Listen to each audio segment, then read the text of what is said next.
Good morning and welcome to Football Die Hard's DFS Sunday show. And sorry, I got noise in the back of my head.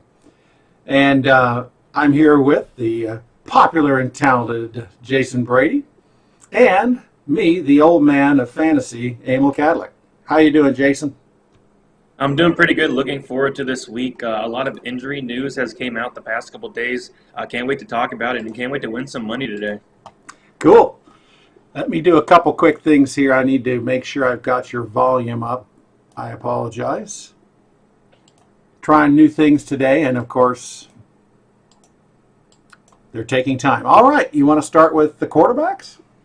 Yep, we're going to start up top with Patrick Mahomes here, 8,100 versus the Jets. It is a 49-point game total, and it's funny because the Chiefs are like 20-point favorites here, and Mahomes is averaging 25.8 DraftKings points so far this year. He has multiple touchdown upside. The only thing I'm worried about is if they get up too high at the end of the game and they start playing conservative, but they're going to score touchdowns early on, and I think it could be a good play here. I think nobody's going to play Patrick Mahomes this week. I can see him being very low owned, and a great stack of options: Tyreek Hill, Travis Kelce. So Mahomes is somebody I'm looking at up top. I do like somebody else better, but I think he's a nice low owned option there. Well, he's kind of hadn't really had those monster games this year, and last week was kind of low. He is owned at 10.3%. However, he is the third most owned quarterback. Really? Yeah, that surprises me a little bit, but yeah, I can see it. I can see it. Yep. Okay, so I'm curious to hear the ownership of this one. Lamar Jackson, lowest price we have seen him in a while. Tough matchup here. Could lower the ownership a little bit against Pittsburgh. I'm not overly concerned. I mean, they're both really good defenses, the Ravens and the Steelers defense. I think people are going to kind of go away from that game. So what's the ownership on Lamar Jackson here? Well, he's 5.8. He's the sixth most, actually seventh most owned quarterback. So he's pretty low. Yeah, and that's weird because last year we'd see him like with some crazy ownership, and I don't know. I kind of like this play here. It's the cheapest he's been ever so this year, and the low ownership is really intriguing here. So I'm going to have some Lamar Jackson. I think you can stack him with Marquise Brown. Mark Andrews is another good option there. The low ownership I really like there. Yeah, it's interesting. Both the top two quarterbacks from last year, essentially, Patrick Mahomes was out for a few games, but overall he was the number two quarterback as far as when he was playing. And Lamar, now they're not quite what they were. That doesn't mean they can't be in week 8 or any of the weeks that are coming up here. So those sound like good plays. Yep. So this is probably my preferred option at quarterback if I'm going to pay up, and that is Russell Wilson, 7,800 versus San Francisco here. It is a 54-point game total, which is the highest on the slate, and the Seahawks are 3-point favorites. And Wilson's having himself a year so far, averaging 32.6 DraftKings points per week. He has that touchdown upside in what should be a high-scoring game. A great stack of options, and somebody I really like and somebody we'll talk about in DK Metcalf, Tyler Lockett. And I think the matchup might scare some people away. San Francisco has a pretty solid defense, but with that high total, I really like Russell Wilson this week. Well, Russell Wilson, the number one owned quarterback at 12.6%. 12.6. We've seen higher, that's for sure. Yeah, as expected. I mean, Russell Wilson's been fantastic this year. Yes, he has. He threw that interception and lost it to whomever they were playing. And everybody all of a sudden decided he wasn't. Well, how could he do that when he made such brilliant plays in that game? Sometimes you can't win them all, but he's incredible. I just am it's so much fun just to watch that guy play. I almost want to put him in your lineup just so you can watch him play and be rooting for him. Yeah, I agree. All right, so we're going to move on here to Joe Burrow, somebody I really liked last week, and they priced him up a little bit. He was like 5,500 last week, which was insane. He's now 6,200. I still like him here against Tennessee. 53.5-point game total, which is one of the highest on the slate. He is averaging 22 DraftKings points per week, 38.6 DraftKings points last week versus Cleveland. And he's averaging about 42 passing attempts per game, and that's something I really like about Joe Burrow. I mean, he throws the ball a ton. Great stack of options. I think Higgins, Boyd, and Green are all in play here, basically because they throw the ball like 50 times a game. Tons of volume in a game that should score well. I like Joe Burrow as like a cash play. When you're throwing the ball like 40-something times, you have a nice floor there. So Joe Burrow at 6,200, somebody I really like this week. And you nailed him last week. He was huge. He went off. You nailed him. It was great.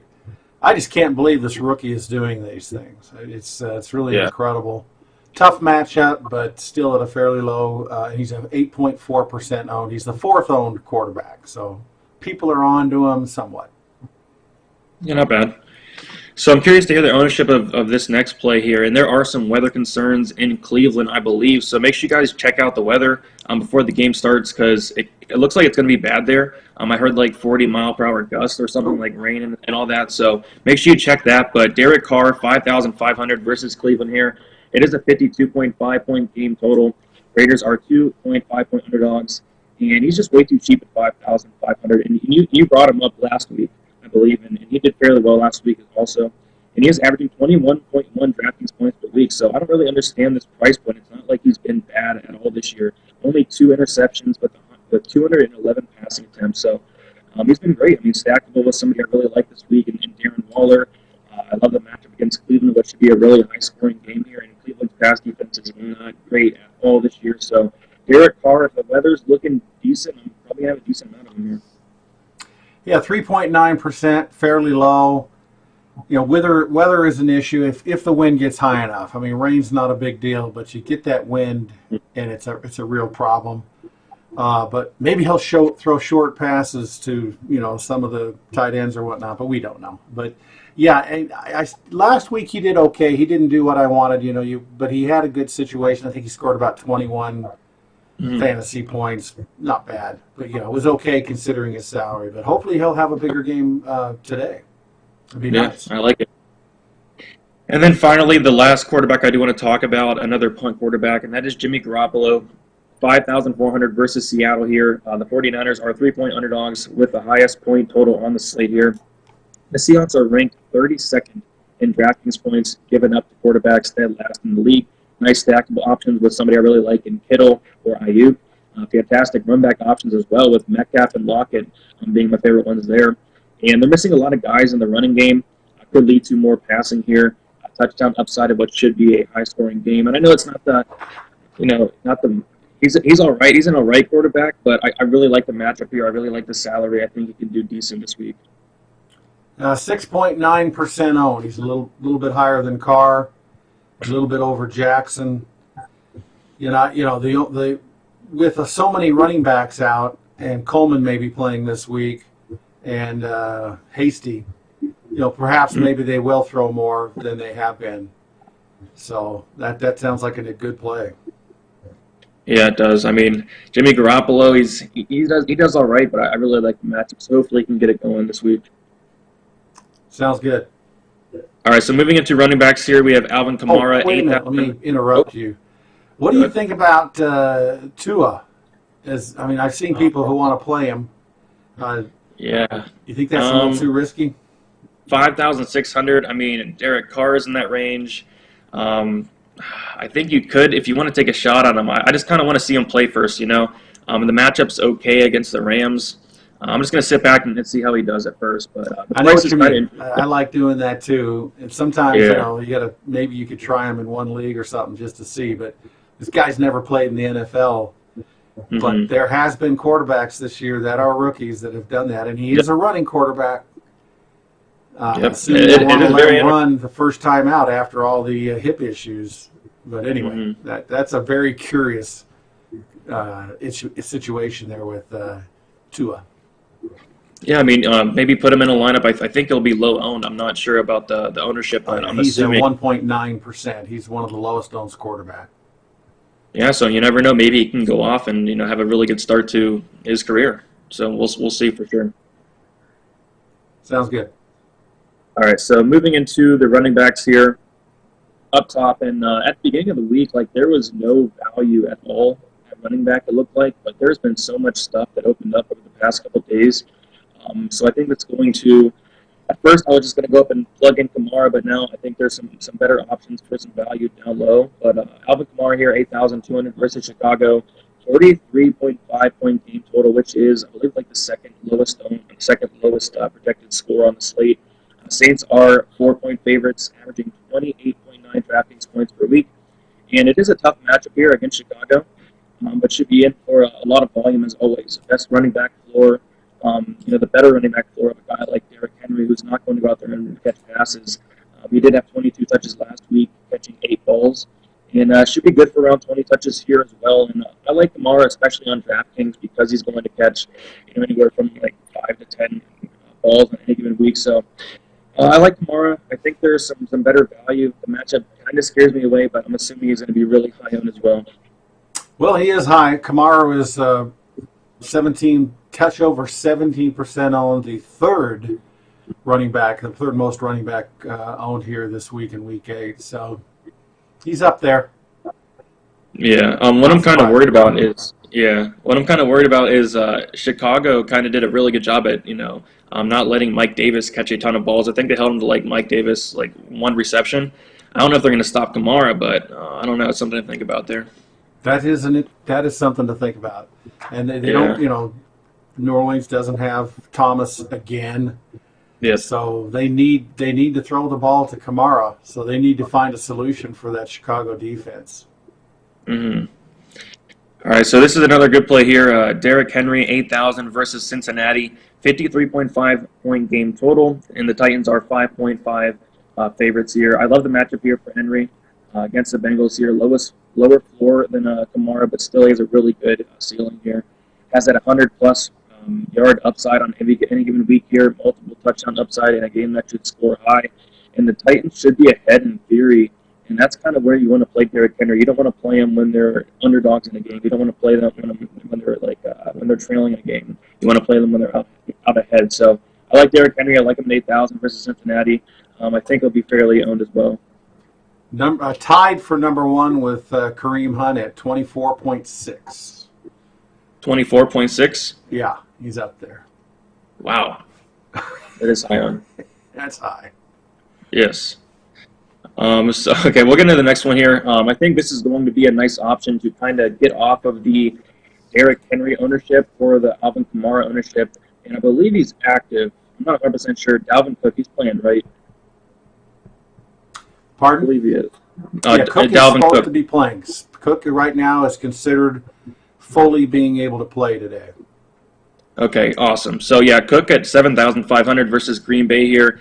51-point game total. The Vikings are 6.5 favorites. And I feel like Cook is going to go a little bit overlooked here. With Derrick Henry around him, with Kamara around him.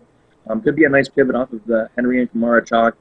And you get a price savings as well. And, he has some reception upside as well. And a pretty solid matchup here against Green Bay. So, Dalvin Cook, curious to hear the ownership. I think it could be a nice pivot to get off some of that chalk up top.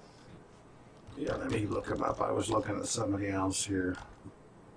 Well, he's only owned at 2.7%. Now, the fact that he's, made it to Sunday and the news now is, recent news is that he's pretty much in, good shape.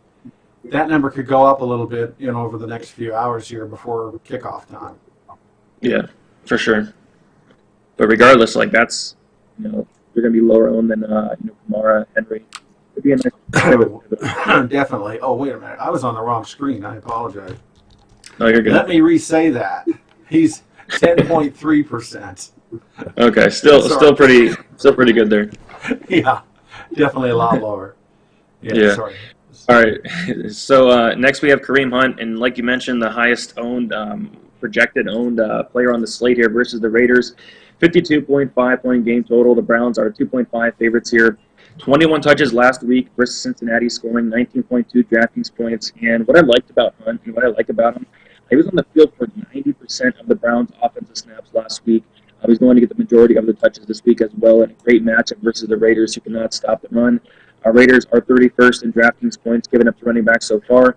A high game total here should lead to some nice touchdown upside for Kareem Hunt, and the Browns love to run the ball. So, I think Hunt is probably my favorite play on the slate from a value standpoint. 6,900 is way too cheap, and it looks like he's a lot of other people's favorite plays as well.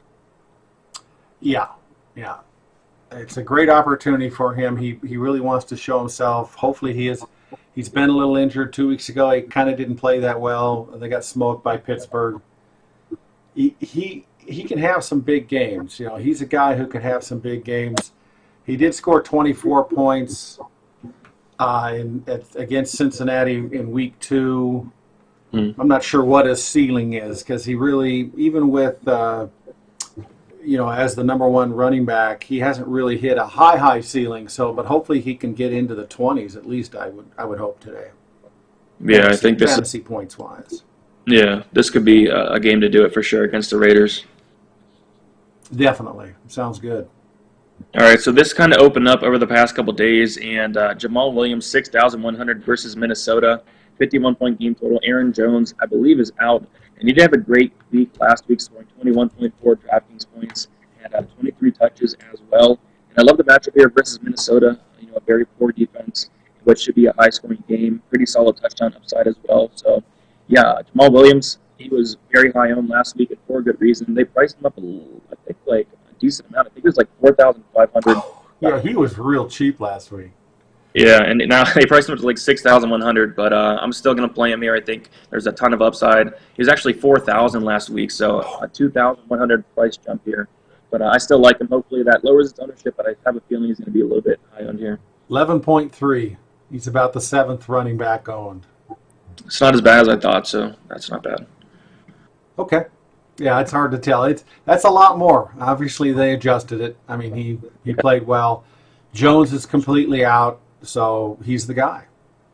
Yes, and he looked pretty solid last week as well. So hopefully he can do it again. Yeah, get in the own zone. That's for sure. Yes. All right, so another guy that had a big price jump, Giovanni Bernard. He went from 4,500 to 5,800. I'm going against Tennessee here. 53.5 point game total, which is one of the best on the slate. And Joe Mixon, I believe, is out, giving Bernard another great opportunity here to do well. I love the price at 5,800, even though it is priced up a little bit. Pass catching upside as well, had those 5 receptions. He's going to get a ton of volume here. He did have 5 targets, 5 receptions, also ran the ball 13 times as well. So he has about a 20 touch upside there as well. So 20.6 DraftKings points last week. He did find the end zone on, I believe, a receiving touchdown there. So yeah, great value play at 5,800. I like Bernard, and curious to hear the ownership here because he was really high on last week. 7.9. It's not as bad as I thought. Is that not bad? Yeah, He's I think definitely a play. I wish they hadn't bumped up his salary so much, but I guess that's being a little greedy, isn't it?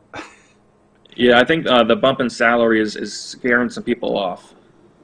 Good. Yeah. Well, hopefully he can get in the end zone again, and obviously the PPR. I remember talking to Jen on the Prop Till You Drop show on Saturday morning, and I think the prop was 11.5 carries, but really. Yeah, I think he had 30 last week, 13. Not a lot, but obviously it's the mix and the addition of the passing attack, and hopefully he can sneak a touchdown, either running or passing. We don't care. Yeah, for sure. As long as he gets something.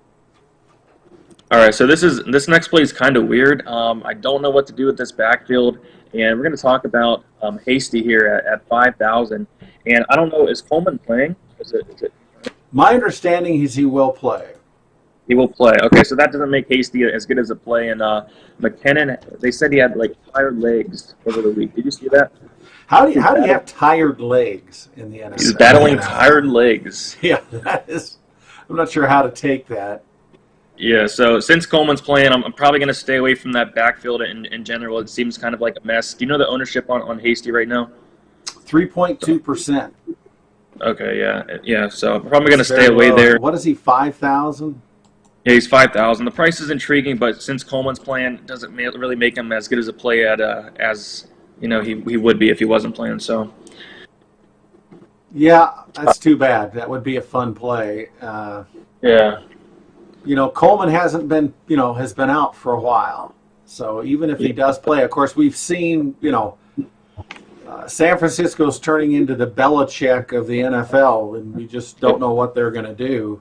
And it seems like every player who scores 3 touchdowns by the end of the fourth quarter is hurt and out for 3 weeks. So it's just bizarre, really. It is a total mess. All right, so getting into my last play here, I want to talk about for a punt here, and that is Myles Gaskin, 5,200 versus the Rams, 46-point game total. The Dolphins are 3-point underdogs, averaging 14.2 DraftKings points per game, scored 16 and 20 DraftKings points in the last 2 weeks. And I think he's way too cheap here at 5,200 for the amount of volume that he does receive. Pass catching upside as well, catching 9 balls in the last 2 games combined.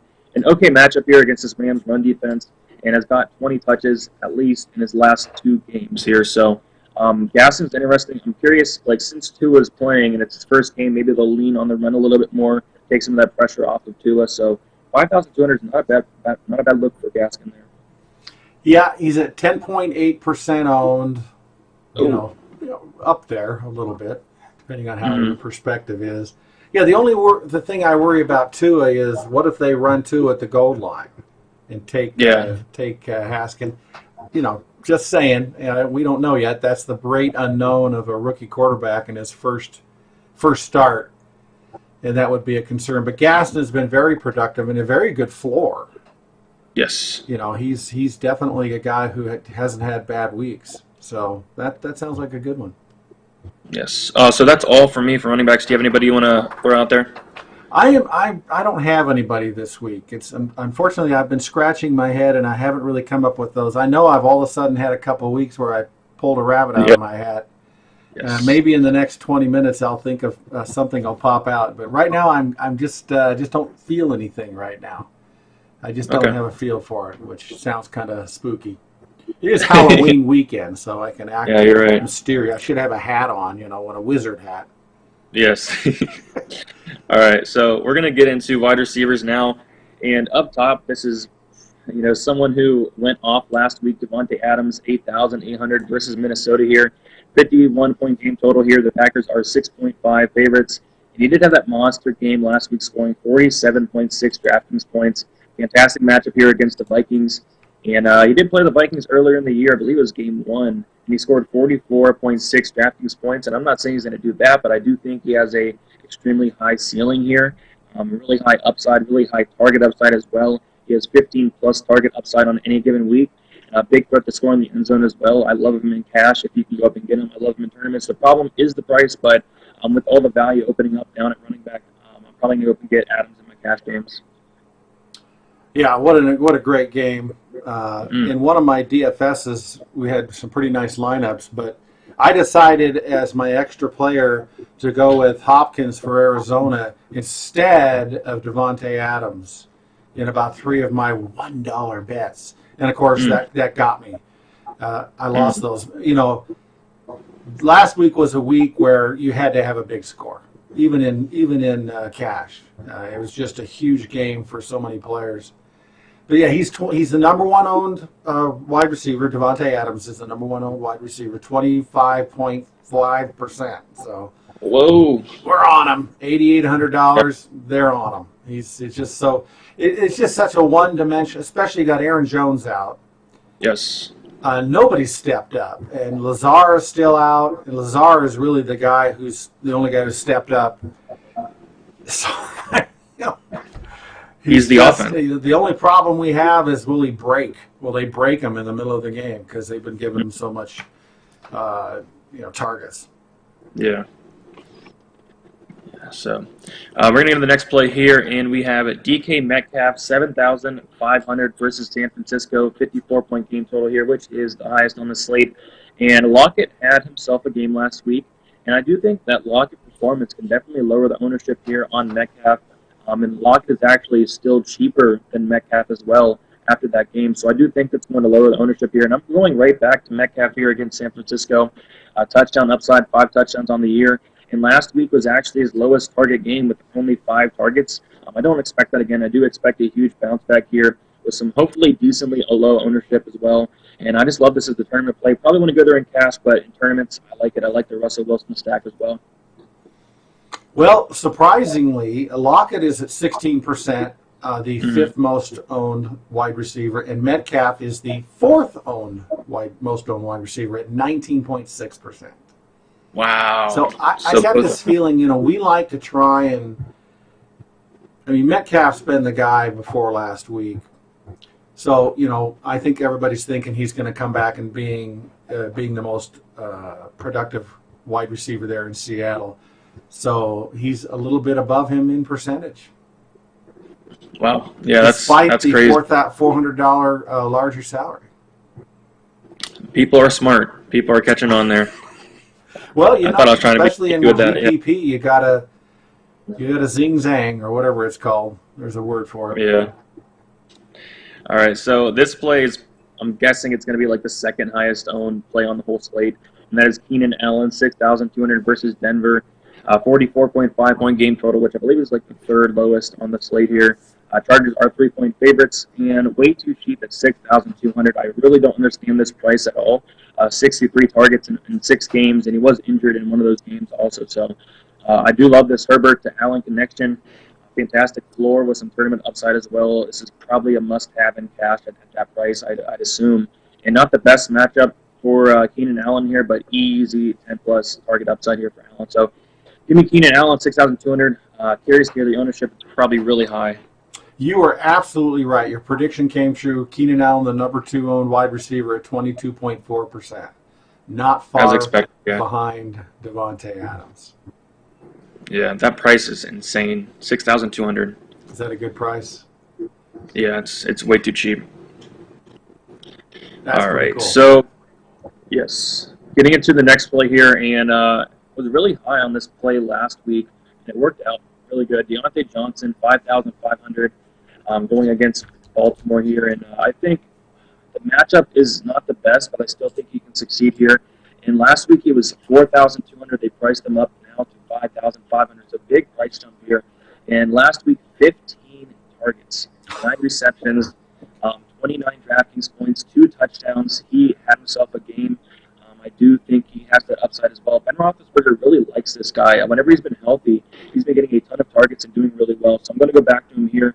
I'm curious to hear the ownership. He was kind of low owned last week. I think it was like 3% owned last week at 4,200. So 3.2% owned this week. So still fairly low. You know, it may be the fact that he's jumped in salary, but like you said, 5,500 for a guy like that. He's, if healthy, he is the number 1 guy in Pittsburgh. It sounds kind of strange, but he's the number 1 guy. He just needs to stay healthy. That's a lot of targets. Maybe, you know, he's breaking down like Devontae Adams. He's had a few ankle issues, but yeah, 3.2%. That's very low. Yeah, that is crazy. So next, getting into the next play, A.J. Brown, 6,900 going against the Bengals here. I love the matchup. This is a game I really want to target. I do think you can get off some of that Henry chalk with going with A.J. Brown in your lineup. And he's been really solid all year, scoring 20.8 DraftKings points on average. He did miss, I believe he's missed like 3 or 4 games, but when he's played, he's been fantastic, scoring 30, 22, 21, and 9 DraftKings points.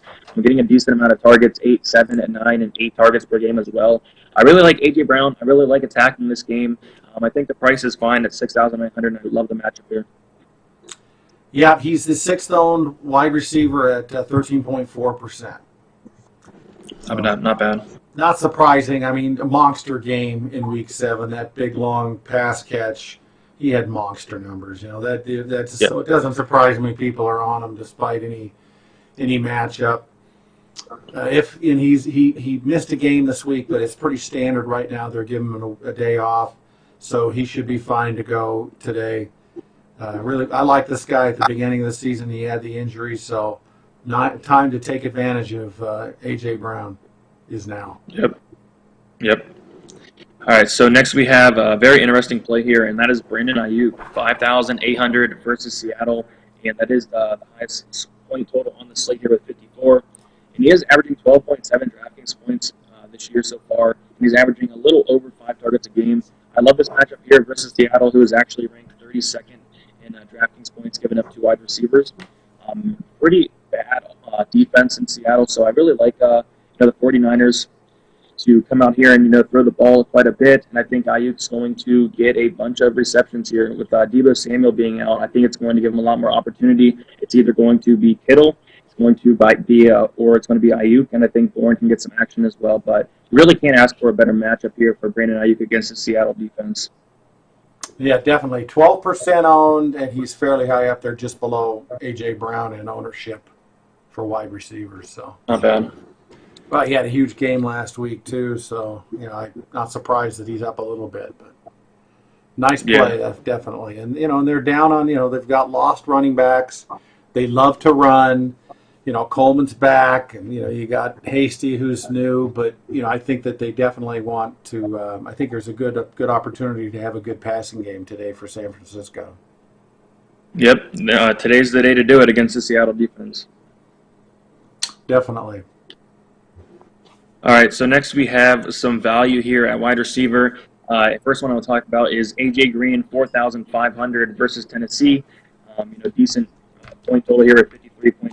And he started out the season a little bit rough, but he's been fantastic for the past couple of weeks. 24 targets in the last 2 weeks. And A.J. Green's actually 12th in NFL wide receiver targets, which is pretty interesting to me. Pretty solid matchup here against Tennessee in a game that should be, score high here. And also should be, in theory, trailing, leading to more passing, and the Bengals pass the ball a million times anyway. So, A.J. Green, 4,500, looks like he's finally coming together, as expected. 4,500. That's a good salary. 6.3% owned, which is fairly low. Yeah. Especially for a guy getting much targets. I think people are still a little worried about him because he's had ups and downs, but obviously they're still going to him. It's a good opportunity. They do spread the ball around, but obviously that's a lot of targets. That's a lot of targets to really you need to consider. A.J. Green, no doubt about it. 4,500, I like that number. Yeah, me too. So last play I do want to talk about is another value play. It's Denzel Mims, 3,200 versus the Chiefs, 49-point game total, and the Jets are like 20-point underdogs. 4 catches on 7 targets last week in his first game of the year. I believe Crowder and Perryman are out. Can you confirm that? Yep, they are. Well, awesome. Actually, Crowder is doubtful. We'll know in a little while.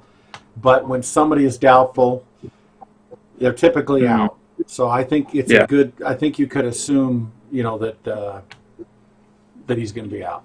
So that doesn't leave a lot of people.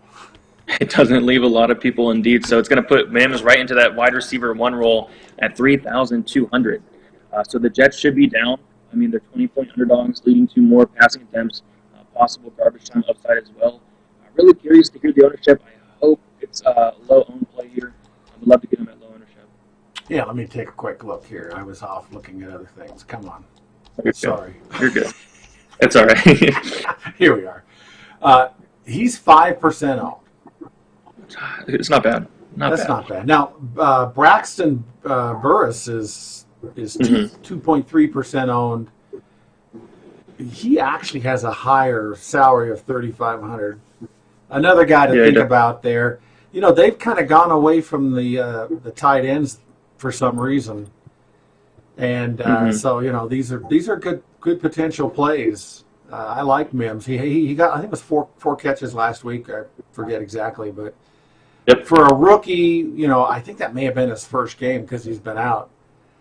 Yeah, it was. That's not bad. 3,200. That's a pretty attractive salary right there, and ownership for Mims of 5%. That's nice.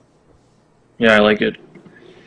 All right, so getting into the tight ends here, and up top, I do want to talk about George Kittle, 7,000 against the Seattle defense. It's very, very intriguing. I'm probably going to go up to Kittle. I think I'm going to have some Jimmy Garoppolo and Kittle stacks. I know he's very expensive, and it's not like me to typically pay up at tight end, but I really like the matchup. They're missing some key guys in their offense right now, so I do think they're going to lean on Kittle a ton. And there was that week, I believe it was week 4, he had like 15 targets, 15 catches. I could see like a 15-target game here with all the injuries and stuff going on there. So, yeah, Kittle against Seattle, sign me up. Sign you up, huh? Sign me up. Yeah, he's a third most owned tight end. Kittle is 10.3%. Not surprising. Maybe actually a little low. And what has he been doing lately? Well, he had that 40-point game in week 4 against Philadelphia. He's got 23 2 weeks ago. He only got 10 last week, fantasy points. So, that maybe that helps you with his ownership to be slightly down here. But he's at Seattle, so, I don't know. Do you think 10's a decent ownership? Yeah, it's not bad. I think there's a lot of upside for this play. And it is hard to pay up that tight end. That's why I typically punt, but I'll have some Kittle shares this week. Excellent. All right. So getting to the next play here, Darren Waller, 5,600 versus Cleveland. At the beginning of the week, I was very high on this guy, but the weather concerns are kind of getting me off a little bit. I'll still have a decent amount of Waller, though, with a decent total here at 52.5 points. And, yeah, Waller here at 5,600. It's paying up at tight end, but I still think he's a little bit too cheap here for the amount of volume that he does receive. I like this stack of Carr and Waller here. And the Browns' defense is pretty bad, especially in the passing game. And the Browns have also given up the fourth most DraftKings points to tight ends. And I just love attacking the Cleveland defense through the air. I love attacking tight ends against the Cleveland defense. So Waller at 5,600 is not a bad play if the weather's not too crazy this week. Yeah, and even if it's a little windy there in Cleveland, it's a tight end. There may be shorter routes for a tight end where he's got the size to catch quick balls. He's number one owned tight end, 19.6%. So I think a lot of people are seeing these situations other than the weather with the matchup with Cleveland. That's a high ownership. Yeah. $5,600. That's pretty darn good. Yeah, it is. All right. So touch on some value here. And Irv Smith, 3,000 versus Green Bay, 51-point game total, cheap punt tight end here. Has scored 22 DraftKings points in the last 2 weeks combined, and he has been more involved in the offense the last 2 weeks. And he's seen at least 5 targets in the last 2 weeks as well. So it looks like they're finally starting to implement him into the offense, and allows you to pay up for other options if you do come down here and get Irv Smith at 3,000 there. Yeah, let's take a look here. He's 1.8% owned. 1% owned. Yeah, he's nobody's going to play. Yeah, 1.8. That's pretty bad. low. That's pretty low. Yes. Yeah, all right, like and then one punt. Yeah, just for a punt, I'm not expecting much, but give me a couple catches at 3,000. I'll be fine. If you get in the end zone, even better. Yeah, good point. All right, so next we have Jonnu Smith, 4,100, the last tight end play I do want to touch on. And he's just someone who scores touchdowns, 5 touchdowns throughout, I think 6 or 7 games here. And he's been pretty, I don't want to say bad, but he hasn't been doing much the past 2 weeks. Pittsburgh, only 4 targets. I believe he's been battling injuries as well, so that's kind of why that's going on. So I think people are, I don't know, I'm curious to hear the ownership here. I think he can definitely bounce back against this Cincinnati defense, who is not all that great against tight ends, scoring 2 points in the last 2 weeks. But I do think he was a little beat up. I'm assuming he's good to go here, and hopefully he does well. I think he's has touchdown upside, and it's going to be a high-scoring game here. So Smith at 4,100, I think it's worth a shot just for that touchdown upside alone. Yeah, had some injury issues. Didn't have a good week in week 7. He's 11.2% on, which is the second highest tight end. I still like the play at 4,100, like you're saying.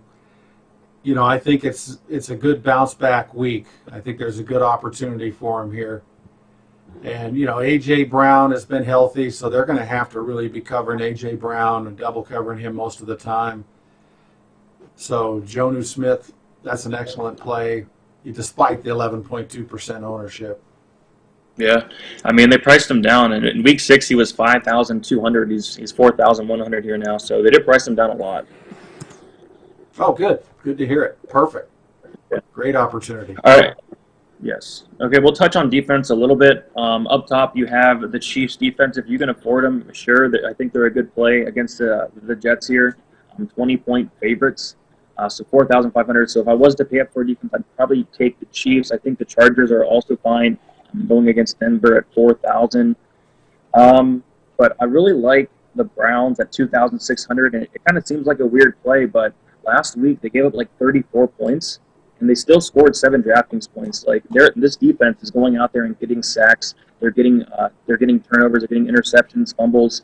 So even though not the best defense in the world, they're still scoring DraftKings points here. And if that weather is bad, maybe they do get a couple interceptions. And they did have a decent amount of sacks on their game left as well, 4, 2, 3. So the Browns is somebody I'm looking at for a cheap defense. And other than that, I think the Patriots' defense against Buffalo is fine at 3,100. I also think on the other side of that, I think the Buffalo defense is fine. I think it's at like a 40-point game total in that game. It should be really low scoring there. Yeah, Cleveland, that's an interesting idea. 1.8% owned, and like you said, 2,600 salary, that's pretty low. The Bills are 11, they're the fourth highest defense, 11% owned. New England Patriots just above them, 11.6% owned. But yeah, both Not all bad. those sound like good ideas, that's for sure.